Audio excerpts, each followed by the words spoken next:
Hello students, आइए आज हम लोग क्लास 12th का केमिस्ट्री पढ़ते हैं। पिछले केमिस्ट्री वीडियो में आपको याद होगा हम लोग शून्य कोटि की अभिक्रिया के लिए व्यंजक प्राप्त किए थे। शून्य कोटि की अभिक्रिया का व्यंजक हमें मिला था। अभी आज हम लोग पढ़ेंगे प्रथम कोटि की अभिक्रिया। पिछले वीडियो में भी बताए थे आपको कि हम लोगों को प्रथम कोटि की अभिक्रिया भी पढ़ना है। तो शून्य कोटि की अभिक्रिया में आपको व्यंजक क्या मिला था? x बराबर kT। याद होगा आपको कि x is equal to kT आपको मिला हुआ था। ठीक है, आज हम लोग फिर से व्यंजक एक देखेंगे कि प्रथम कोटि की अभिक्रिया के लिए व्यंजक क्या मिलता है। आपको बता दें, इम्पोर्टेंट हेडिंग होगा और शून्य कोटि की अभिक्रिया भी इम्पोर्टेंट हेडिंग है। दोनों में से कोई एक प्रश्न जो है फाइनल परीक्षा में रहता है। तो ध्यान दीजिए, जैसे आप शून्य कोटि की अभिक्रिया अगर समझ गए होंगे तो प्रथम कोटि की अभिक्रिया भी समझना बहुत आसान होगा, इसलिए कि लगभग सेम प्रक्रियाएं हैं प्रथम कोटि के लिए भी। देखिए, प्रथम कोटि की अभिक्रिया की गति dx by dt किसी समय में अभिकारी पदार्थ की प्रथम घात के समानुपाती होती है।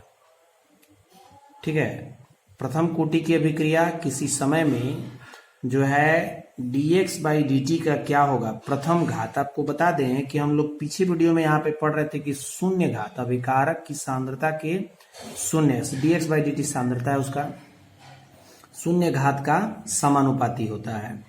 तो इसको अगर हम लोग आगे बढ़ाते हैं तो देखिएगा, यदि अभिक्रिया निम्न प्रकार है, कैसे हो कि R है और P है। आपको बताए थे रिएक्टेंट और प्रोडक्ट, अभिकारक है और ये प्रोडक्ट है, प्रतिफल है। तो जब T इक्वल टू 0 हो तो माना कि अभिकारक हमारे पास A है, A मात्रा में है, तो हमारे पास प्रोडक्ट कुछ नहीं होगा, शून्य होगा। जब समय हमारा शुरू का है, शून्य का है, उस समय प्रोडक्ट कुछ भी नहीं है। ठीक है, जब T समय में हम मानते हैं कि X प्रोडक्ट बन जाता है, T समय में X प्रोडक्ट बन जाता है, तो हमारे पास अभिकारक की मात्रा X घट जाएगी, यानी A माइनस एक्स होगा।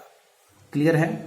X प्रोडक्ट बन जाएगा तो प्रोडक्ट चूंकि अभिकारक से ही बन रहा है, इसलिए अभिकारक की मात्रा उतनी घट जाएगी, A माइनस एक्स होगा। ठीक है, आगे जब हम बढ़ते हैं तो देखते हैं कि इस अभिक्रिया की अभिक्रिया वेग क्या होगा। तो आपको बता दें, पिछले वीडियो में हम लोग ऐसा बनाए थे, ये वाला आपको याद होना चाहिए कि minus d by D t A minus x समानुपाती होगा ए माइनस एक्स। आपको बता दें अभिकारक है, अभिकारक की सांद्रता का प्रथम घात। तो देखिए यहाँ पे हम लोग पिछले वीडियो में शून्य लिखते थे शून्य कोटि की अभिक्रिया के लिए, याद है?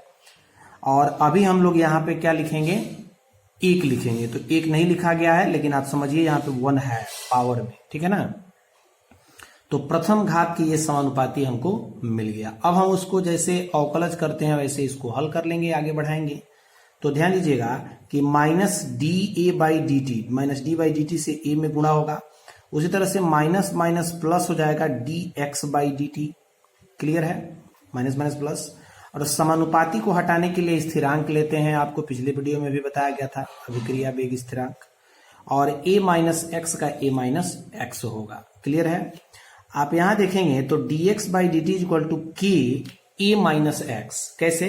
तो minus d by D t a है कांस्टेंट, अभिकारक जो भी हम लेंगे पदार्थ की मात्रा वो नियत लेंगे, 5 ग्राम 10 ग्राम जो भी हो, तो वो कांस्टेंट है, इसलिए इसका अवकलज शून्य हो जाएगा। तो शून्य इसमें जोड़े घटाए कोई अंतर नहीं पड़ेगा, तो बचेगा सिर्फ यही dx बाई डी टी और के ए माइनस एक्स।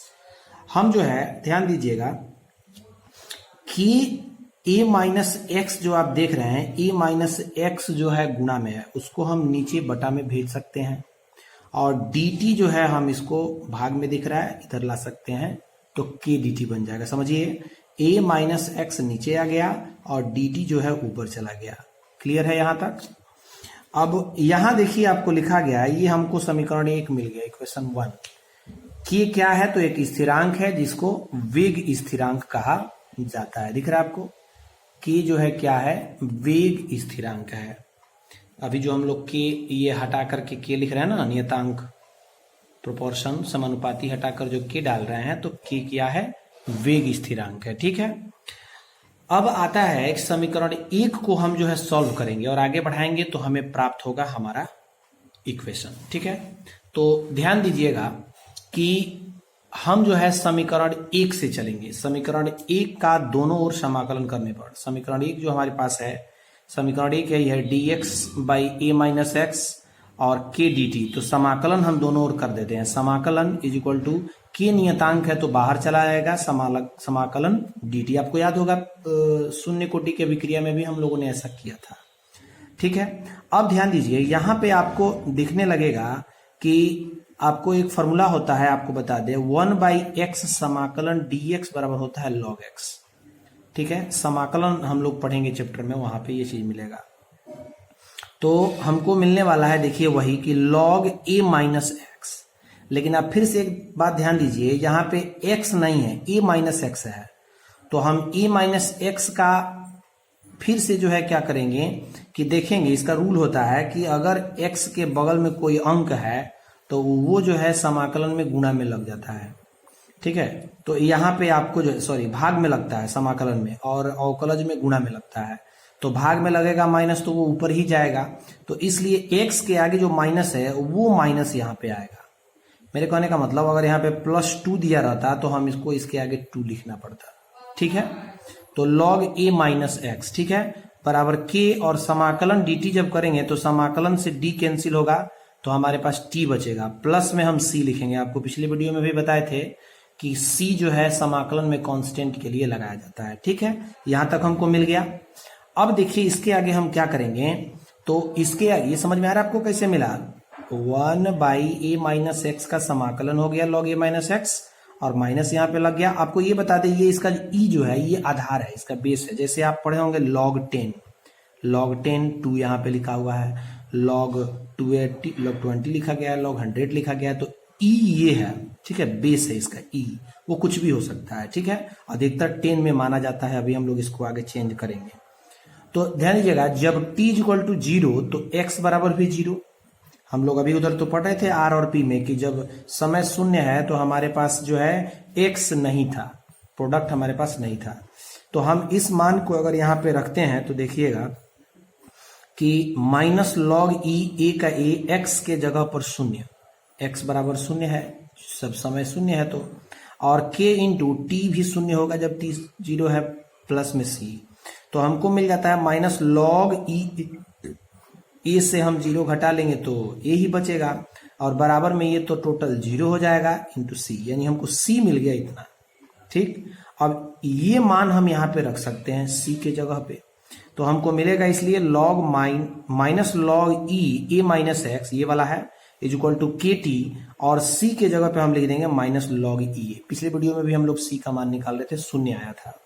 ठीक है, यहां देखिएगा minus log e a minus x, ये माइनस में है, इसको हम इधर उठा के लेके आ रहे हैं, इक्वल के दाहिने साइड है उसको बाएं साइड कर रहे हैं, तो माइनस में है प्लस बन जाएगा, बराबर में हो जाएगा के टी। क्लियर है, यहाँ पे हमको मिल रहा है log e a by a minus x. ये कहां से आ गया, तो आप देखिए थोड़ा सा, आपको हम एक फॉर्मूला बताएं, log m minus log n का फॉर्मूला होता है log m बाई n।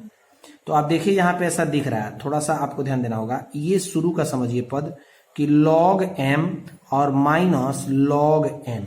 तो m क्या है, a है, और n क्या है, a माइनस एक्स है। तो हमारे पास क्या बचेगा, log a by a minus x, m के जगह पर a, n के जगह पर यह हो गया, बराबर में हमको मिलता है के टी। ठीक है, आपको याद होगा प्रथम कोटि में भी हम लोग जो है प्राप्त किए थे, तो वहां पे हमको जो है x बराबर के टी मिला था।